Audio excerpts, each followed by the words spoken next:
निश्चित भाव देखु जड़े युवती को भूले भाले यही जगह को आनिले फोटो शूट करेबे राताराती केमिति वीडियो म्यूजिक रे स्थान देबे एभली किछि मिठा मिठा कथा कही आनिले गायिका हेबार स्वप्न देखैले किंतु युवती जनक गण दुष्कर्मर शिकार हेले ए होची सेही लॉज जो लॉज को वर्तमान लाजरे बंद कर देछंती मालिक भितर ताला पके कि अछंती अभियुक्त जे रहिथिला अभियुक्त को पुलिस वर्तमान गिरफ्त करी जेल पठेइची मुख्य अभियुक्त चंदन कुमार हाथी तार सहयोगी प्रसन्न कुमार आचार्य एवं एथिरे लॉज रो मास्टरमाइंड जे रहितला राजेश कुमार दास ए तीन जन को गिरफ्त करा जायछि। चंदन एवं राजेश पूर्वरु संपर्क रहिथिले एवं सेमाने विभिन्न समय रे एकाधिक युवती को एही लॉज को आणुथिबा लॉज रो रेकर्ड कहिछि। तेबे ए लॉज रे लागिथिबा सीसीटीवी फुटेज रे सबु किछि जळ जळ होई दिसुछि।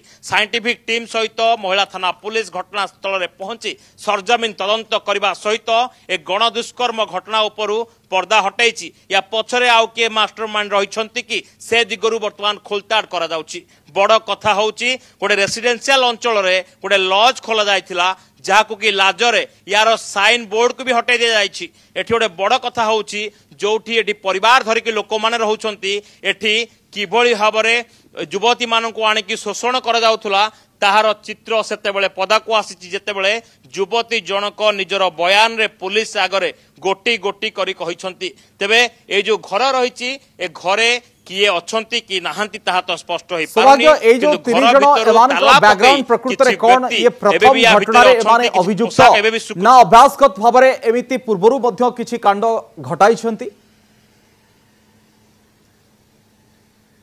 देखंतु चंदन जे रहिछि से गोटे प्रतिष्ठित चैनल प्रोड्यूसर रहिछि। फेसबुक रे प्रथमे प्रेम निवेदन करिबा तापरे फेसबुक वाल रे चैट करिबा परवर्ती समय रे तांको नंबर मागिबा तांको 20 टी म्यूजिक वीडियो रे तांको स्थान देवा कहिकी ए जगह को डाकिथिले जे समय युवती पहुंचिले एवं पचारिले जदि म्यूजिक वीडियो शूट हबो ताले स्टूडियो न जाय कि आमे एठी के काहे कि आसिलु तांकर गोटिए उत्तर थिला प्रथमे तुमर फोटो शूट करा जिवो ता परवर्ती समय रे समस्त प्रक्रिया करा जिवो। जेतेबेले युवती जनक घर भितरु गले घर भितरु जीवा सहित चंदन सांगरे थिबा तार सहयोगी हठात कप बोर्ड भितरु बाहरिथिला एवं बाहरिया परे सेमाने तांको बलपूर्वक दुष्कर्म उद्यम करथिले। राजधानी राति रे ए छाती थरा दृश्य समस्त मुंड तळु कर देछि एवं ए रेसिडेंशियल अंचल रे किभली भाबरे बेधड़क एई पिशाच माने एठी किभली गोटे गण दुष्कर्मर ब्लूप्रिंट तैयारी करथिले ताहा धीरे धीरे सामना को आसिला। एठी जो अभियुक्त रहिचंती सेमानंकु तो गिरफ्त कर जायछि किंतु चंदन रो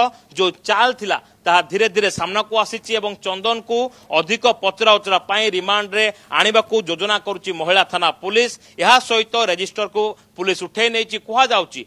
चंदन जी मुख्य अभियुक्त रहिछि ए पूरा घटनार मास्टरमाइंड रहिछि ता सहित राजेश जे एई लॉज रो केयरटेकर थिला सेमाने बहुत पूर्वर से संपर्क रही जहाँकि कॉल डिटेल्स रेकर्ड बा सीडीआर कहूँ तो एथिरे जी राजेश रही से गोटी गोटी करी सत बखाणी एथिरे अन्य कहार संपृक्ति रही कि ताहा वर्तमान सुधा स्पष्ट ठीक अछि। सौभाग्य एमाने स्वीकार करूछंती घटना संपर्क छानबीन पुलिस करुछि ए घटना को नहीं आउ समानकर पूरा इतिहास को नहीं। अनेक अनेक धन्यवाद सौभाग्य आपन विस्तृत आलोचना पाई। सौभाग्य परिडा प्रतिनिधि अधिक चर्चा करथिले खबर को नहीं।